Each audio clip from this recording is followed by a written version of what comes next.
All right, this is Chris from Brothaspeak Podcast, where we discuss Black LGBT issues and topics. And I have some very good guests today.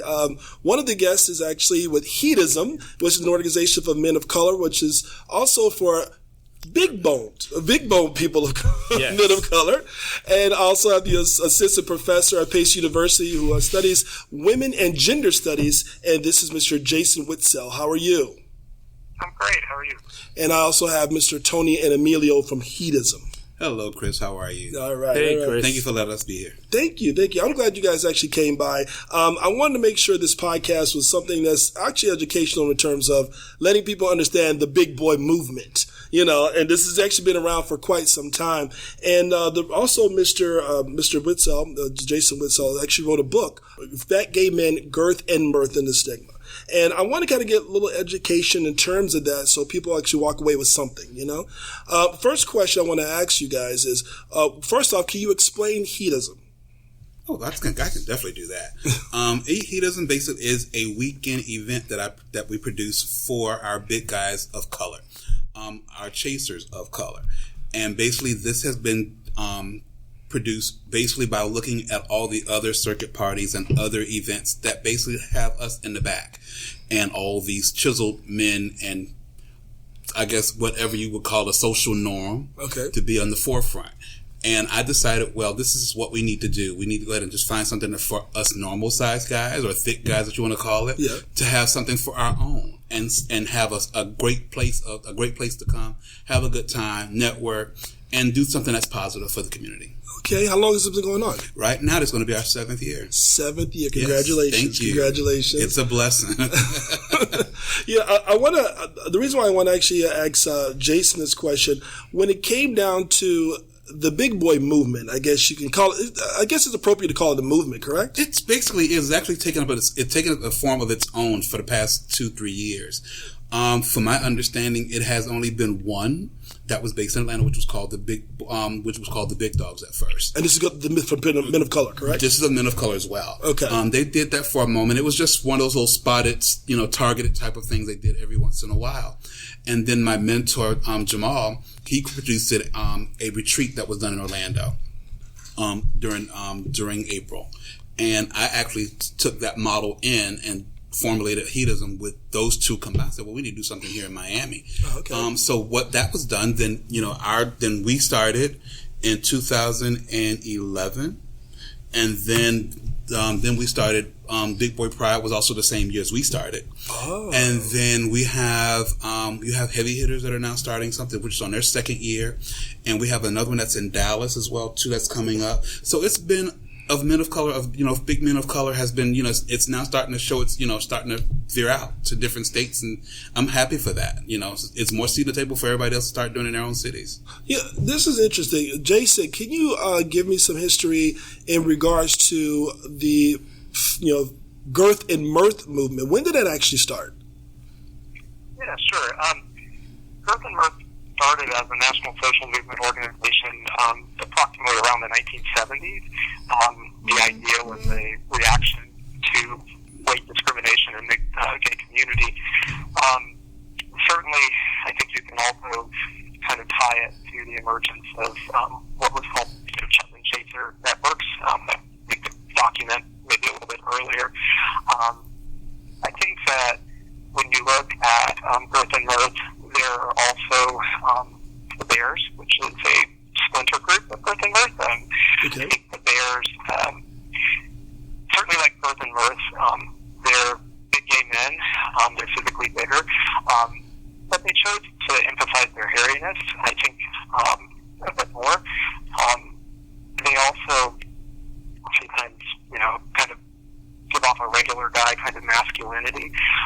So I think in some ways, Girth and Mirth was, a chub organization or big men.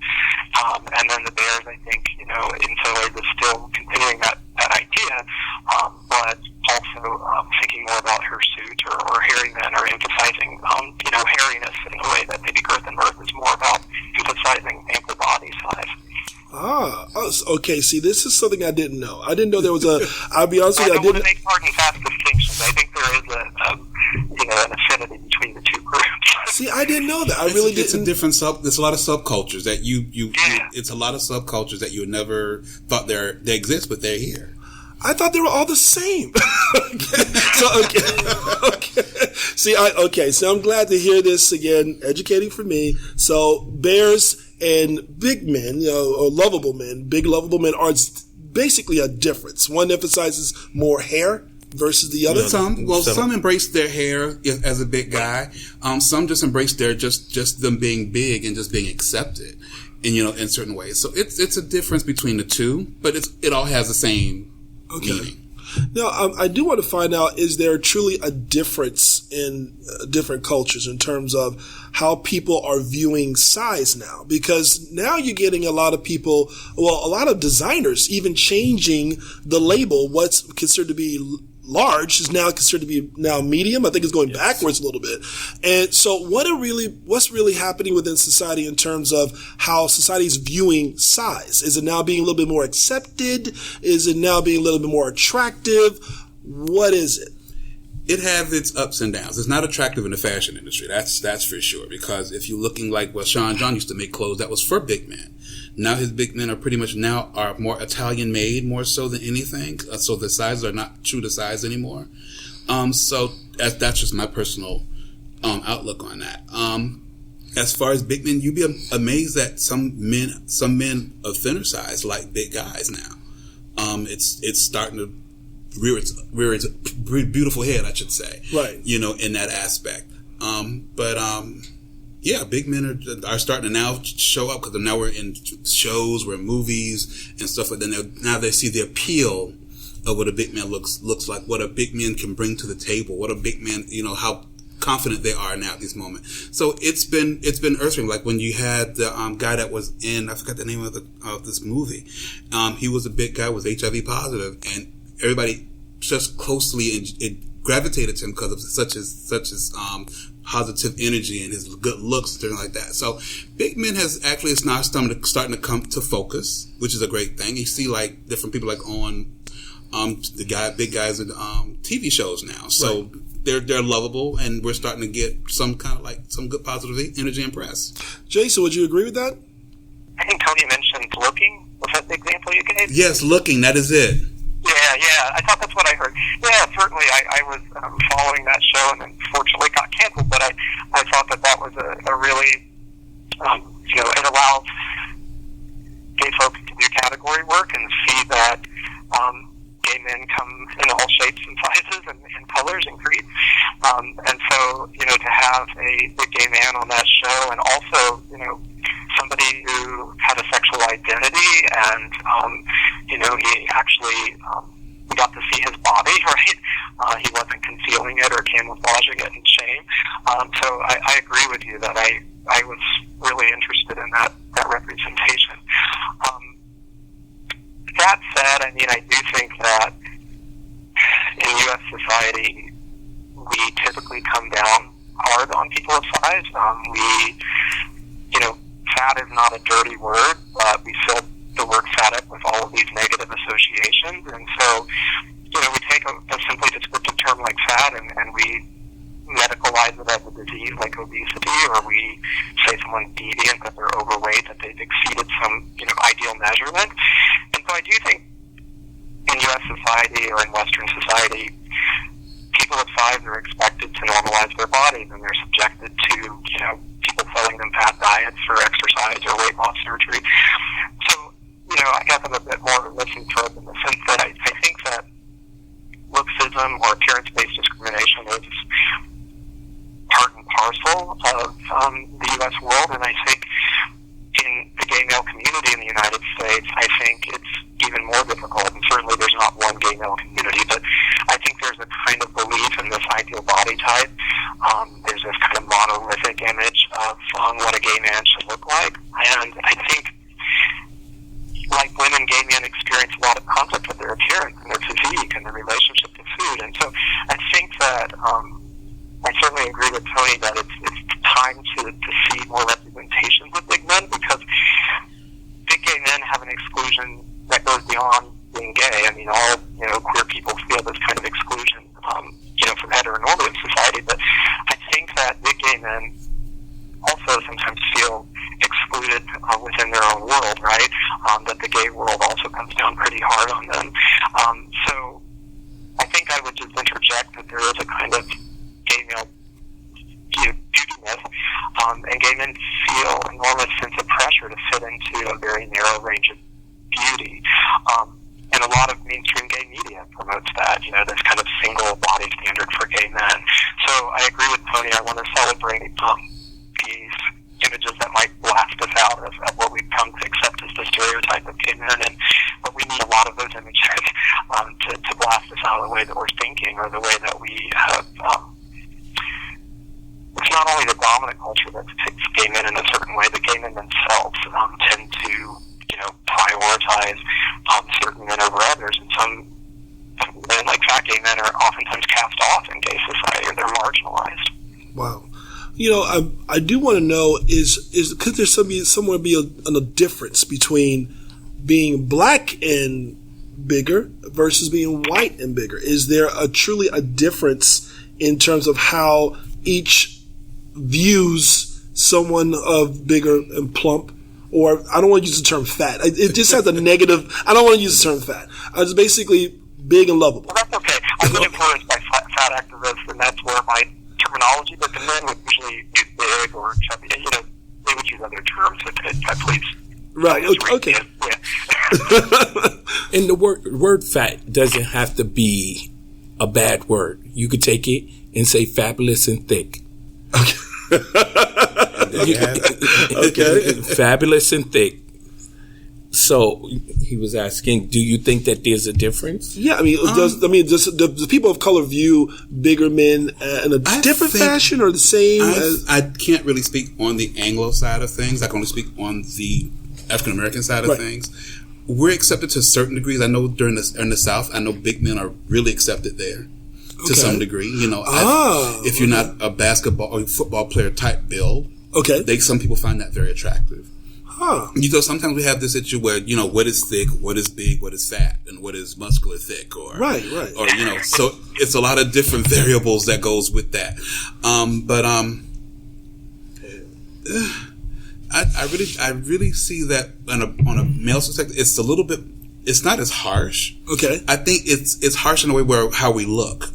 More than anything, how we represent ourselves to others. Meaning, are we dressed well? Because we always have that conversation that we're fat, we don't dress well, we're sloppy, we don't look good, they think we're nasty, we don't bathe or something like that. Right. So in our community, that's how they look at us, like that, in that particular spectrum. I don't know exactly how that, on the other side, how that is viewed, but I know on our side, it's your appearance, and if you're big, your appearance should look suitable. You just brought something very interesting up. Region. Mm-hmm. Read different parts of the U.S. in terms of how they view bigger men versus the rest of the other society. Mm-hmm. Like maybe more coastal areas don't view bigger sized men as well as people in the South or Midwest. Exactly. I didn't even think about that. Jason, what's your opinion in terms of how each culture views big men? Yeah, I do agree with Tony that. Part of when you're talking about ample body size, sociologically speaking, it becomes a kind of master status, and so there's a kind of stigmatizing character when we talk about ample body size, and so oftentimes people will kind of fixate on somebody's body size, and they can't see anything else but that, right. And then they assume that person holds, a whole host of other imperfections. So Tony said, this idea that normal weight people, whatever that is, make negative assumptions about fat people, that they're sloth, or that they deserve to be snubbed, or they don't deserve to be treated like a human being, right? Or that they're unsexy, or that they deserve to be taken sexually advantage. Sexually advantage. Can't make that word. That might be taken advantage of, right?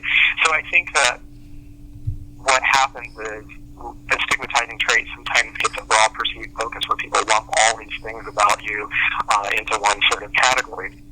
I think your earlier question about race and ethnicity, I think, is very interesting because it's not just interesting, but I think it's troubling. I think if you look at the history of bear culture, for example,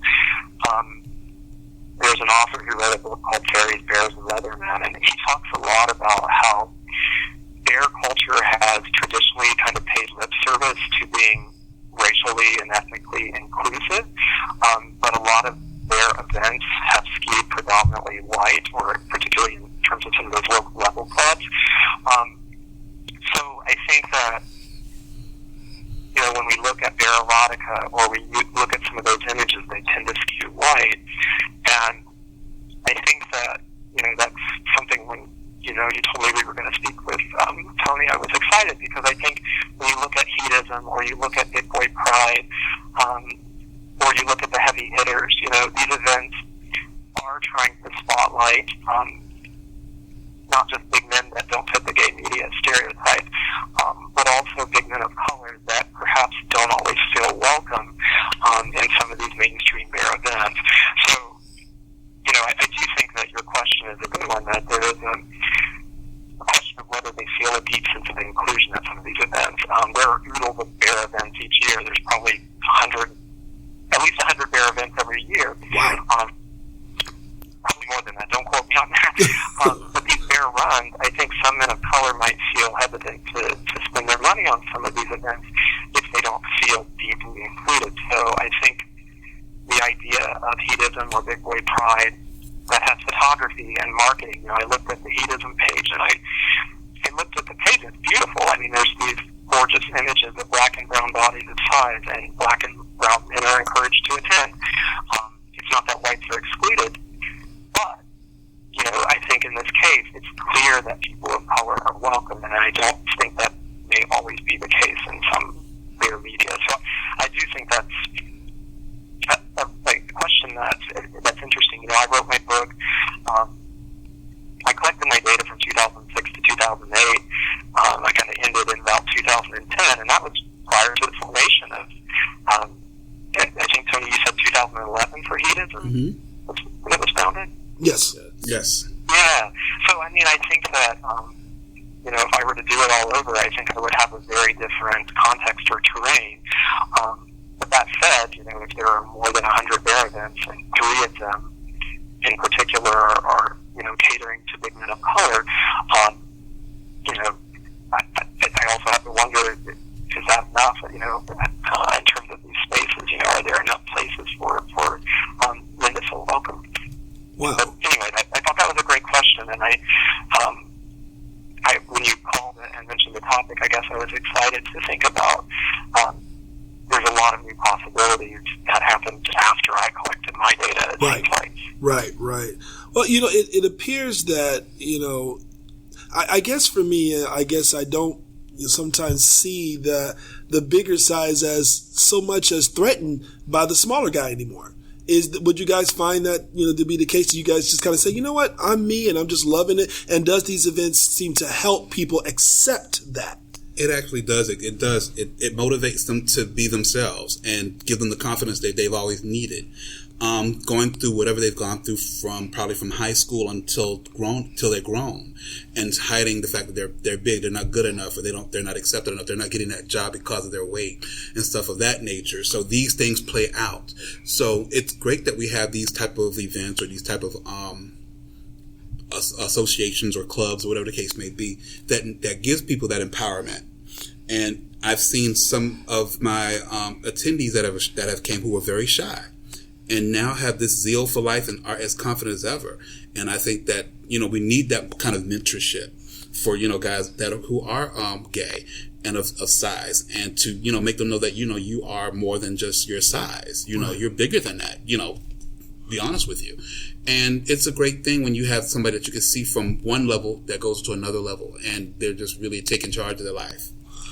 Chris, to add to that, I think that Tony nurtures that with Heetizm.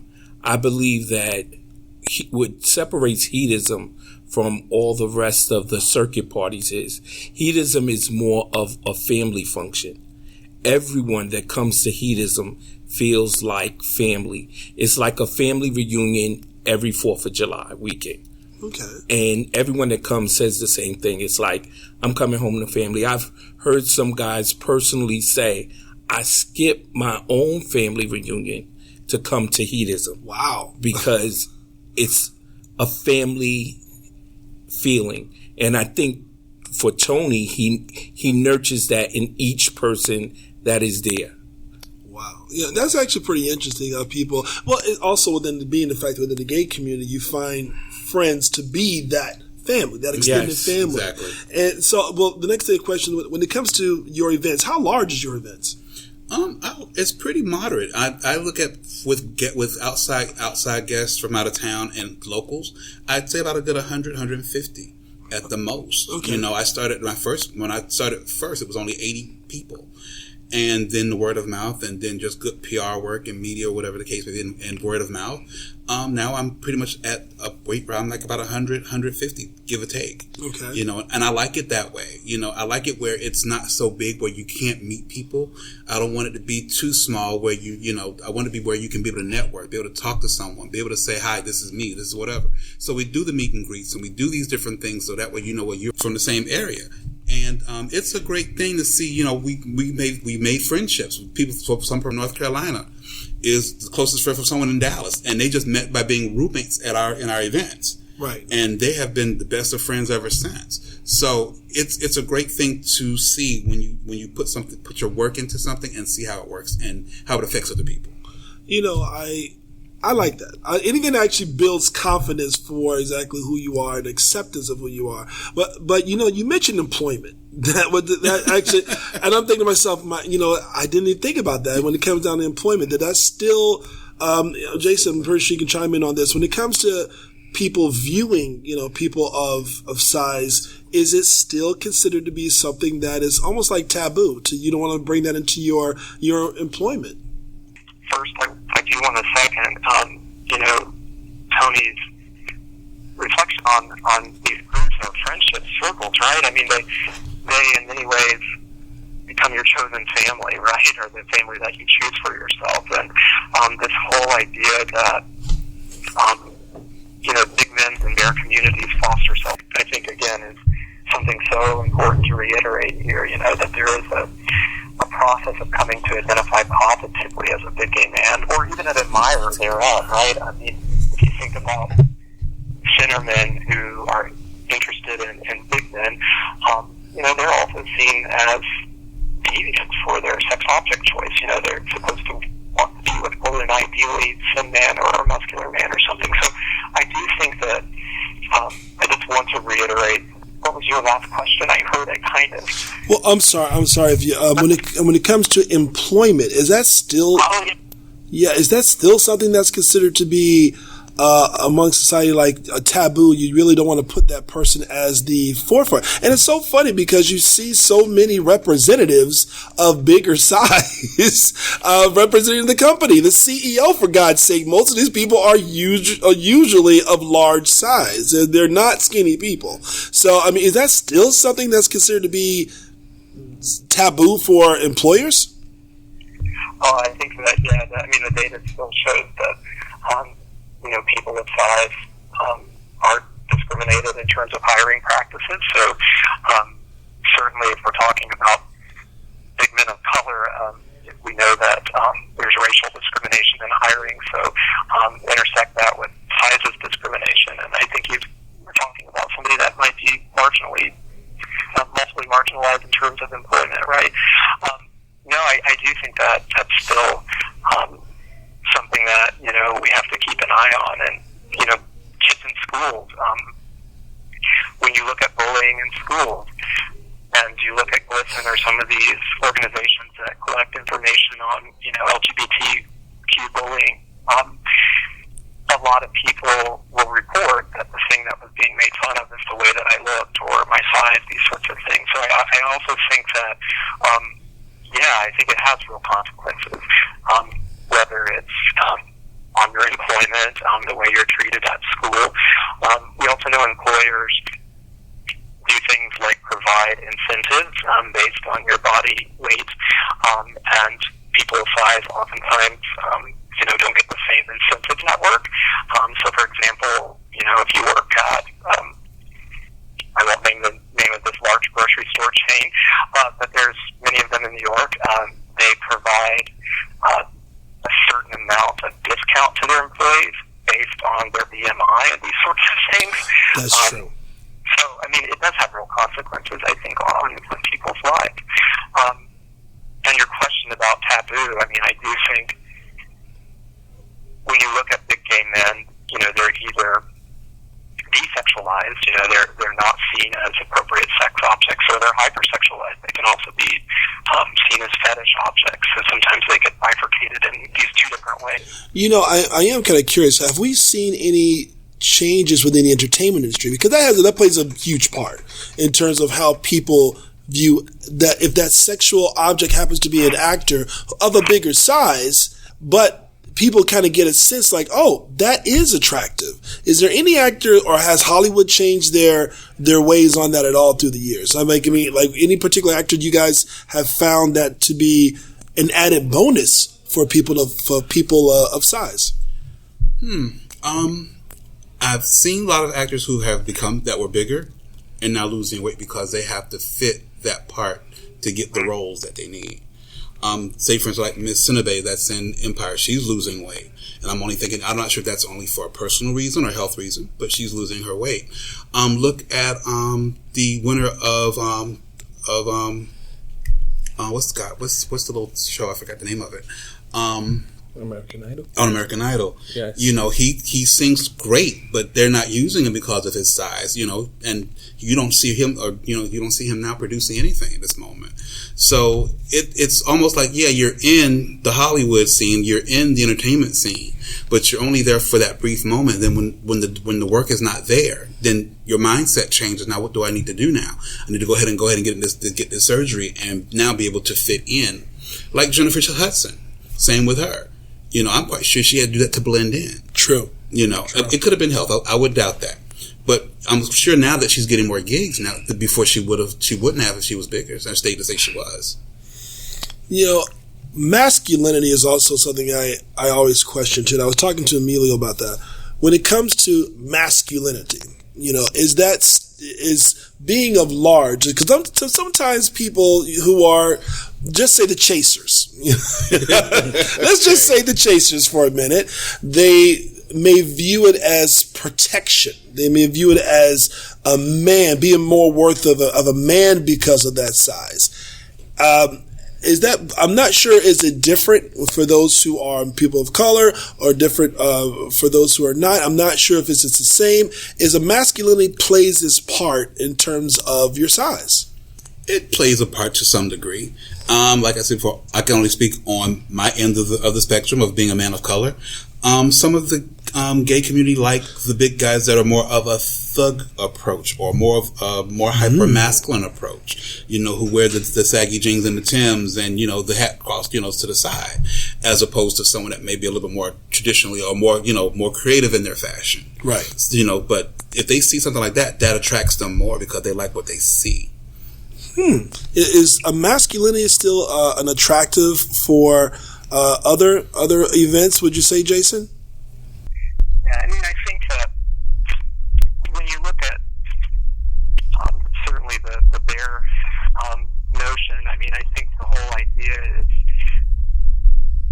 signaling a kind of regular guy masculinity. I mean, I think traditionally, I'm not trying to create a stereotype, but if you think historically, the idea of the bear wearing a flannel shirt and jeans and kind of that lumberjack drag, I think that was about signaling a kind of regular guy masculinity. And I think that when you look at big gay men, fat sometimes is seen as effeminizing, right? I mean, a lot of gay ads, whether it's, you know, in the old paper print ads or today on Grindr or wherever you might look, will say no fats, no fins, no Asians, right? We have a very sizist, a very racist sort of gay world, right? And oftentimes fat is seen by some people as feminizing, and so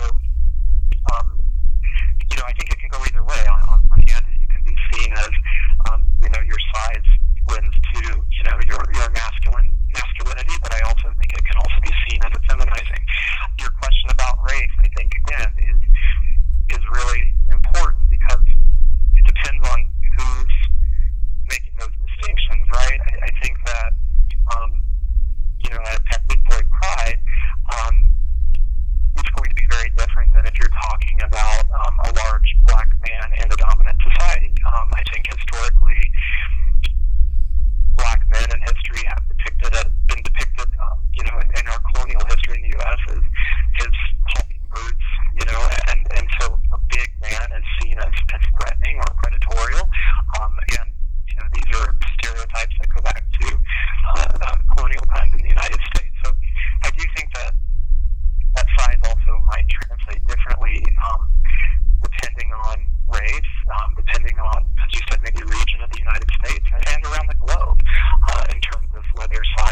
what happens when you lose the weight?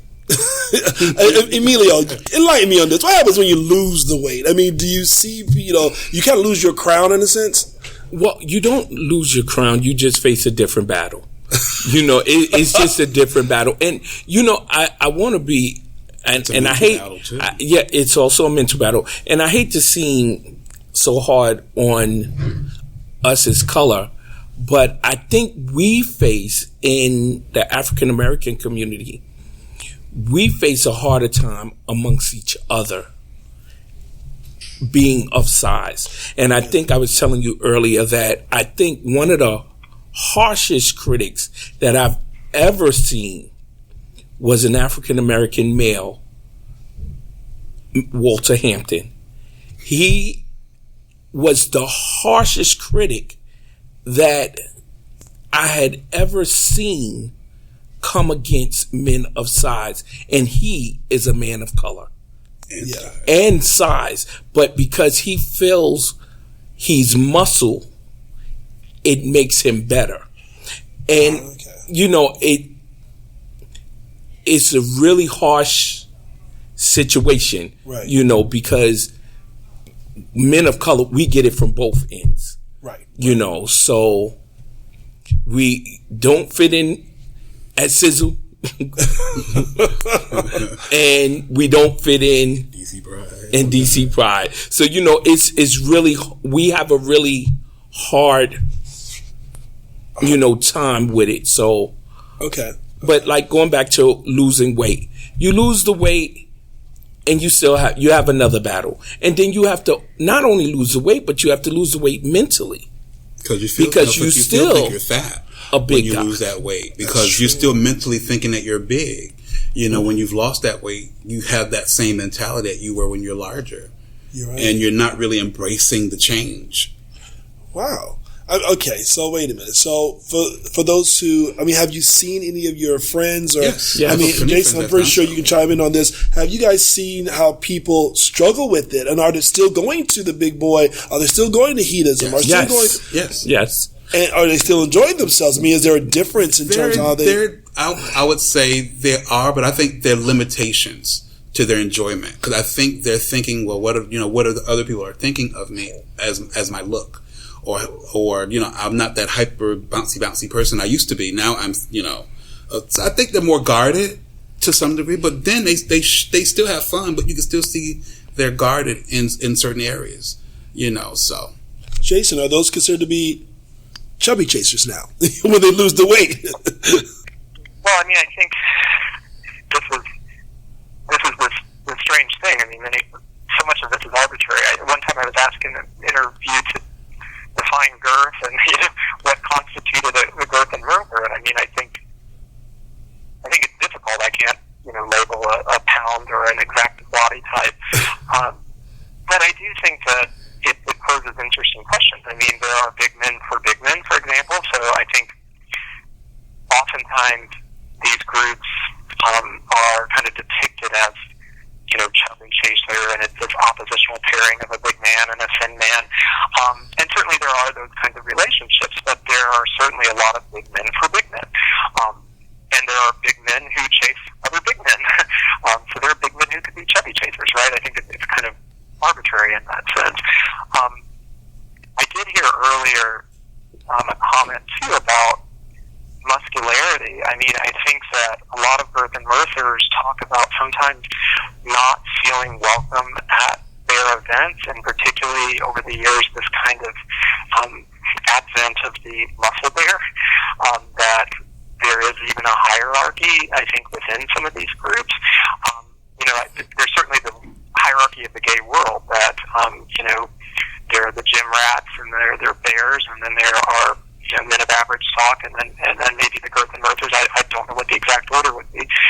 But even within these groups, there can be hierarchies. So in girth and mirth, for example, I was troubled when I was doing my research that there are men that are labeled super chubs. Again, I can't give you a definition. One respondent told me the kind of people Richard Simmons would want to get his hands on with his definition. But they're, big men who are at the farther end of the spectrum.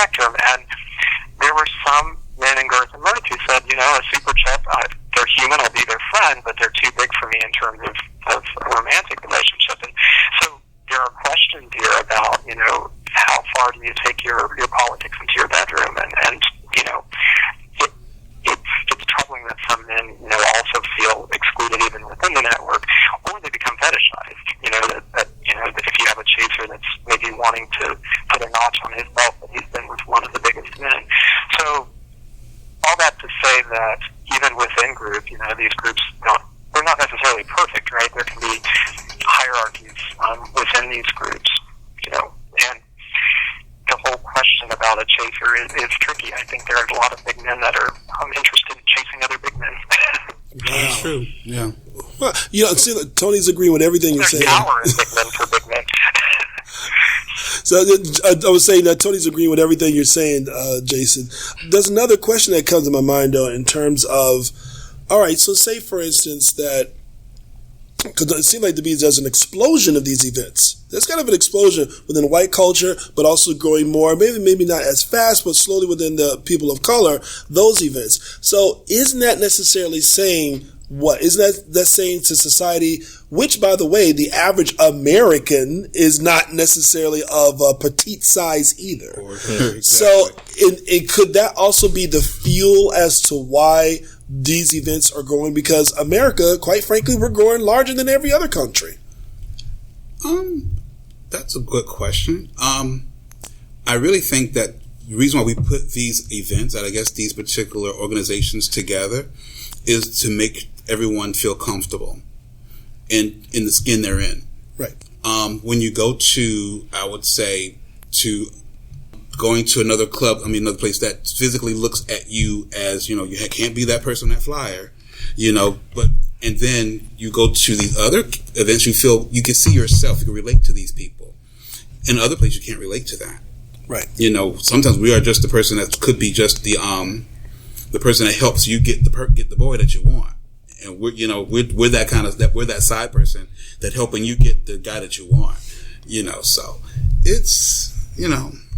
Have you noticed your dating status went up? My dating status? Has it went up because, you know, you've... No. My dating status no.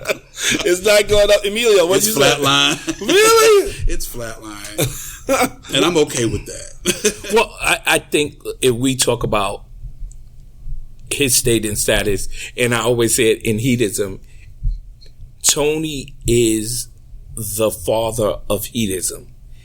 They look at him as the father of Heetizm, the wisdom that comes with him. That gray hair didn't just get there. There's wisdom with it. And I think that the respect is almost like people would look at their dad. Right. So I don't think that it's like, I'm not going to sleep with my dad. So I think that that's why his dating status may not have changed within like the Heetizm brand. Your dad. Come on, you know, so he's just a pleasure to people, you know.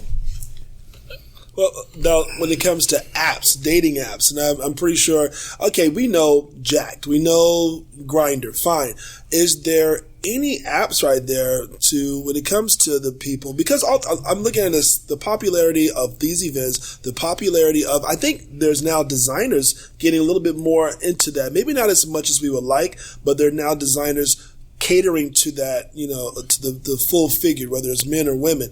Is there any dating apps now for the bigger guy? Lots of dating apps. We have a few. We have a couple of them for the bigger guy. Can you name a few? I don't know any of them. Should we? Yeah, why not? You got Bigger City. You have Growler. Growler. You got Scruff. You have another. There's a few others as well too that are out there. I don't know them by hand, but I know those are the most popular ones at this moment. So Growler is for the. Go ahead. No, Growler. Oh, I was going to say, I think it's really important too. I mean, there have been online big men's and bear communities that have come and gone, but there's always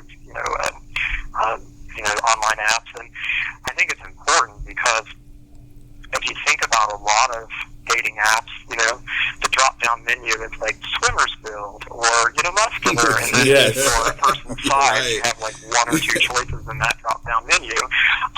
Whereas if you are in a more niche community online for big men,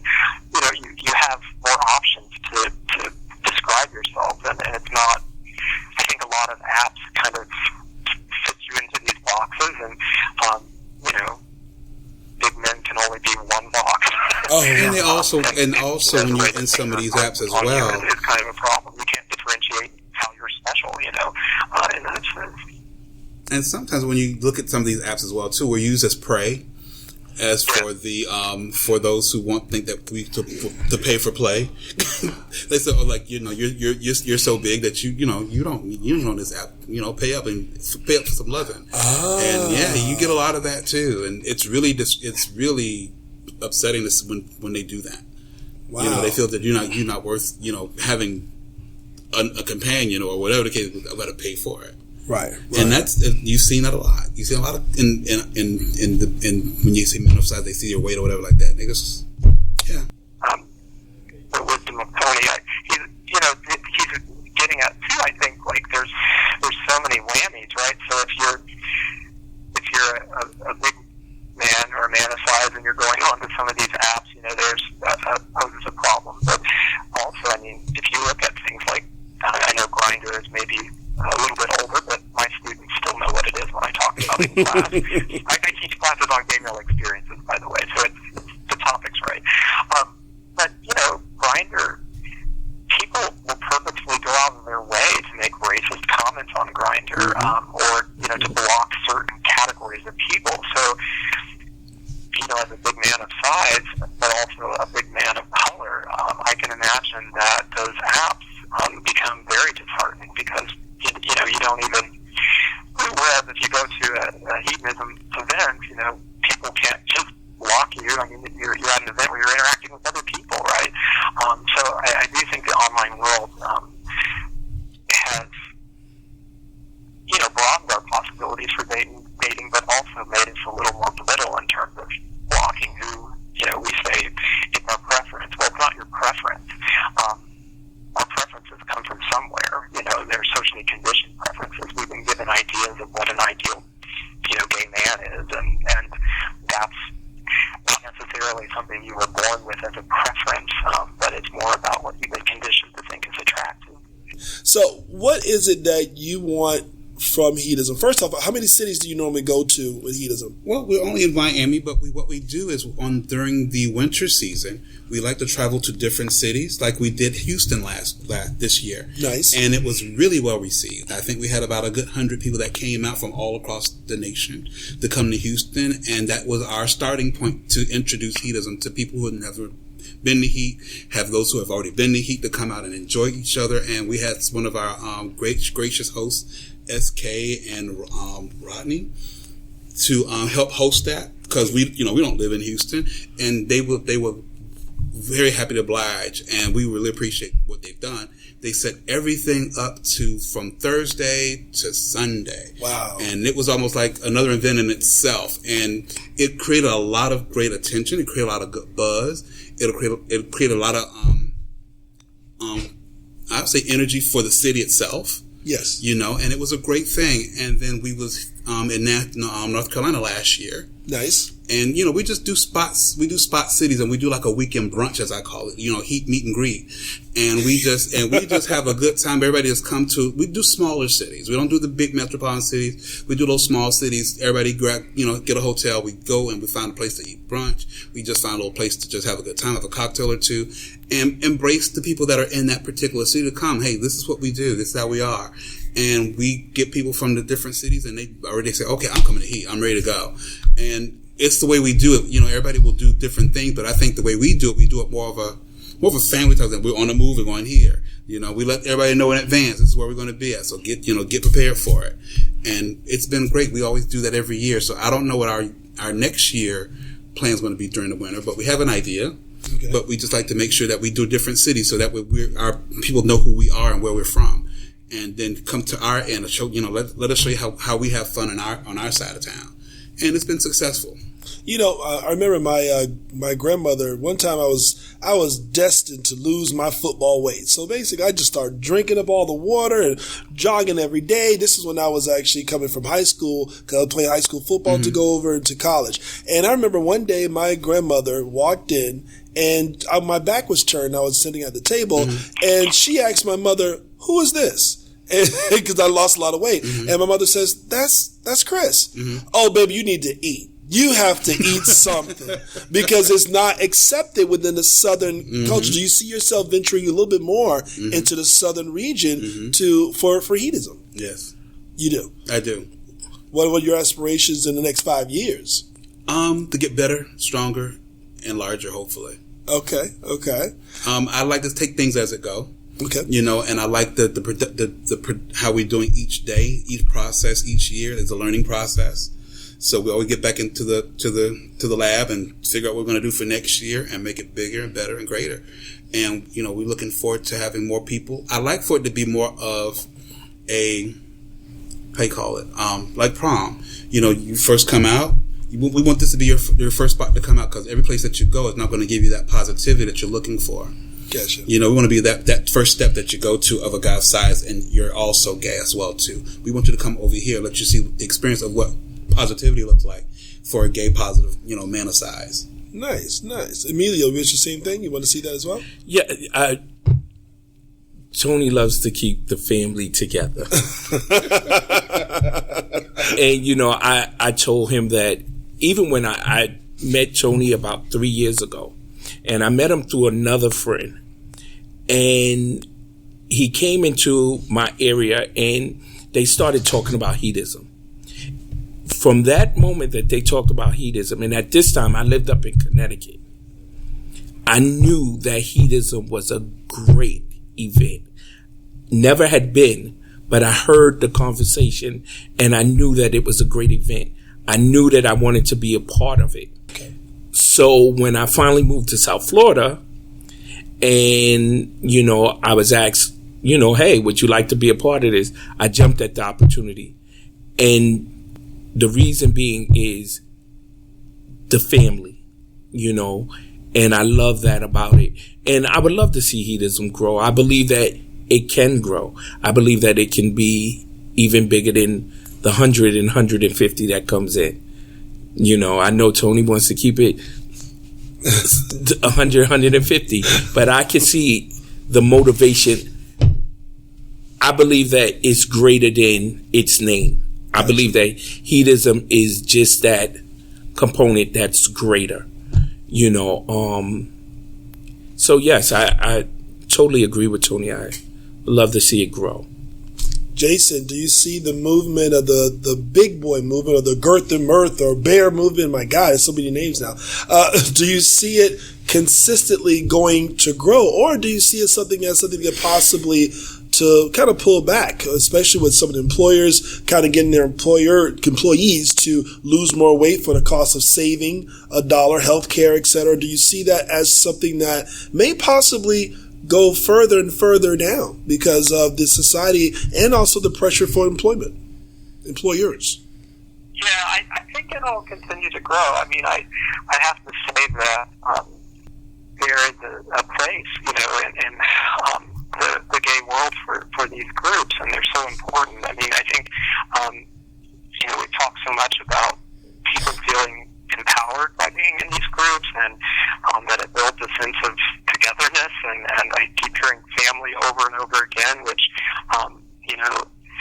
this is a sense of support for people, and you go away from these events and you feel rejuvenated, and you can't wait to come back the next year and rekindle, friendships with people you met the year before, make some new friends. And I think that,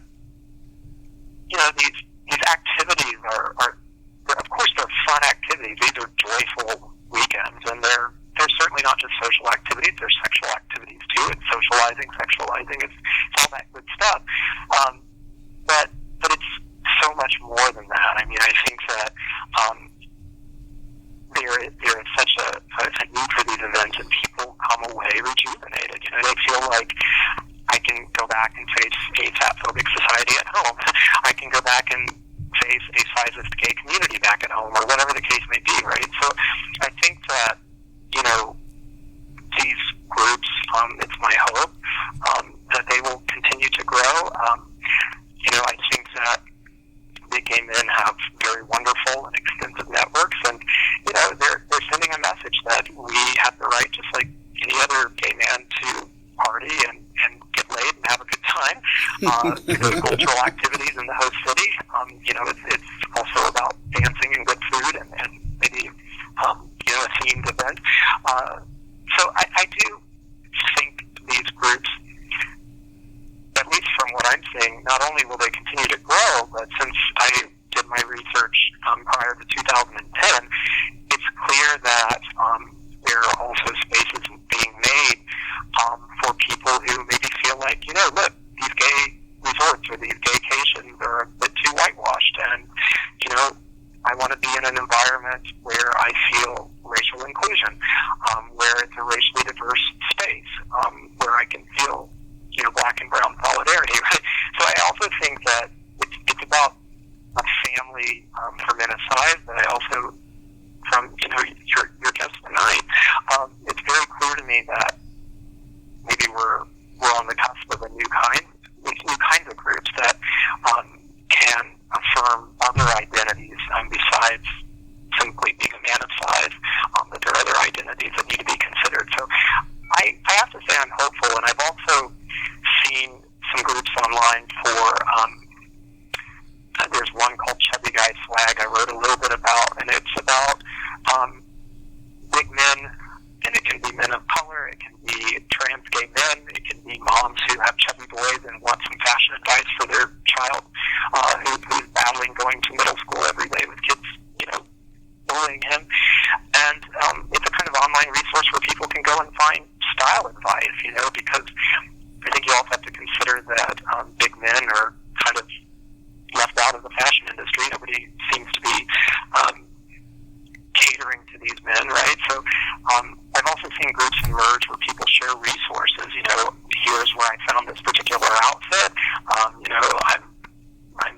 pretty near broke, so I was able to get it on a budget. Here's how much it costs. So I think there's more groups emerging, and I actually am hopeful that these groups will grow.